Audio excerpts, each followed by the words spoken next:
أشهد أن محمد رسول الله.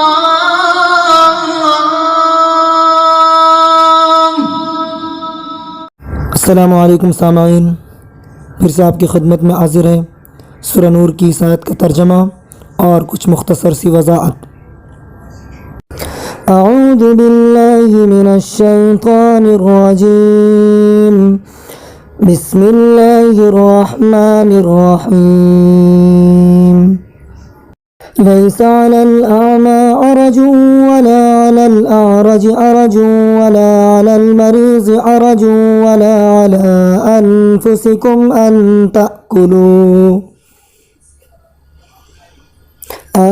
تأكلوا من بيوتكم أو بيوت آبائكم أو بيوت أمهاتكم أو بيوت إخوانكم أو بيوت أخواتكم أو بيوت أعمامكم أو بيوت عماتكم أو بيوت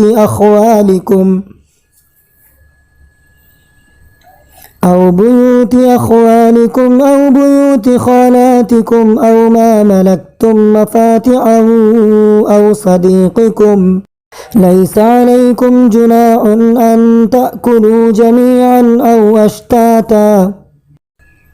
فإذا دخلتم بيوتا فسلموا على أنفسكم تحية من عند الله مباركة طيبة، كذلك يبين الله لكم الآيات لعلكم تعقلون۔ نہ کسی نابینا کے لیے اس میں کوئی گناہ ہے، نہ کسی پاؤں سے معذور شخص کے لیے کوئی گناہ ہے، نہ کسی بیمار شخص کے لیے کوئی گناہ ہے، اور نہ خود تمہارے لیے کہ تم اپنے گھروں سے کچھ کھا لو، یا اپنے باپ دادا کے گھروں سے، یا اپنی ماؤں کے گھروں سے، یا اپنے بھائیوں کے گھروں سے، یا اپنی بہنوں کے گھروں سے، یا اپنے چاچاؤں کے گھروں سے، یا اپنی پھوپھیوں کے گھروں سے، یا اپنے ماموں کے گھروں سے، یا اپنی خالاؤں کے گھروں سے، یا ان گھروں سے جن کی چابیاں تمہارے اختیار میں ہوں، یا اپنے دوستوں کے گھروں سے۔ اس میں بھی تمہارے لیے کوئی گناہ نہیں ہے کہ سب مل کر کھاؤ یا الگ الگ۔ چنانچہ جب تم گھروں میں داخل ہو تو اپنے لوگوں کو سلام کیا کرو کہ یہ ملاقات کی وہ بابرکت پاکیزہ دعا ہے جو اللہ تعالیٰ کی طرف سے آئی ہے۔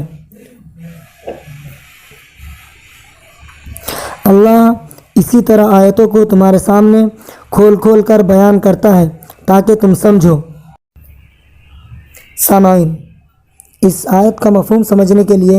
ہمیں عربوں کے بعض رواجات کو اور ان کے رہن سہن کو سامنے رکھنا پڑے گا، تب ہمیں یہ سمجھ میں آئے گا۔ اس زمانے میں ان کے یہاں یہ تھا کہ چونکہ عام طور پر گھروں میں دروازے نہیں ہوتے تھے اور کھلے مکان ہوتے تھے، تو جو آدمی بھوکا یا معذور ہوتا وہ کسی گھر میں داخل ہو کر کھا لیتا۔ اسی طرح ایک رواج وہ تھا جسے نہت کہتے تھے، یعنی مختلف لوگ کھانے پینے کی چیزیں ایک جگہ جمع کرتے اور اس سے قطع نظر کہ کس کی چیز زیادہ ہے اور کس کی کم، سب مل کر کھاتے تھے۔ جب قرآن مجید کی آیت نازل ہوئی کہ ایک دوسرے کا مال باطل طریقے پر نہ کھاؤ، تو صحابہ نے قریبی رشتہ داروں اور بے تکلف دوستوں کے یہاں جا کر کھانے یا معذور لوگوں کو وہاں لے جا کر کھلانے اور کسی کی کم اور کسی کی زیادہ چیزیں ایک جگہ جمع کر کے ساتھ کھانے سے بھی بچنے لگے۔ اسی پس منظر میں یہ آیت نازل ہوئی، جیسا کہ حضرت عبداللہ بن عباس رضی اللہ عنہما سے روایت ہے، جس کا مقصد یہ ہے کہ اگر معذور لوگ جیسے نابینا، لنگڑا اور بیمار شخص کسی ایسے آدمی کے گھر جا کر کھا لے جن کو ان کا کھا لینا ناگوار نہ ہو تو اس میں کوئی حرج نہیں ہے۔ اسی طرح اگر کوئی شخص اپنے بال بچوں کے گھر یا اپنے ماں باپ، بھائی بہن، پھوپھی، چچا، ماموں، خالہ کے گھر جا کر کھا لے، یا اس شخص کے یہاں جس نے اپنا گھر اس کے اختیار میں دے دیا ہو، یا اپنے بے تکلف دوست کے گھر جا کر کھا لے، تب بھی کوئی حرج نہیں ہے، کیونکہ عام طور پر اس میں اس شخص کی رضامندی یعنی خوشی شامل ہوتی ہے جس کے یہاں کھایا گیا ہے۔ اسی طرح اگر مختلف لوگ کھانے کی چیزیں ملا کر اجتماعی طور پر کھائیں تو یہ بھی درست ہے، اور اگر الگ الگ اپنا اپنا ہی کھائیں تو اس میں بھی کوئی حرج نہیں ہے۔ البتہ ادب اور تہذیب کا خیال رکھیں کہ جب کسی کے گھر میں داخل ہو تو سلام کرنے کا اہتمام کریں۔ یہ حکم عربوں کے قدیم رواج کے پس منظر میں ہے، اور اگر اب بھی کہیں اس طرح کا رواج پایا جاتا ہو تو یہی حکم ہے۔ لیکن اگر کسی کی رضامندی کے بغیر یا اس کے منع کرنے کے باوجود اس کے گھر سے کھانا کھا لیا جائے تو یہ جائز نہیں ہے۔ اسی طرح اگر نابالغ کا مال اس کی اجازت کے باوجود کھایا جائے تو یہ درست نہیں ہے،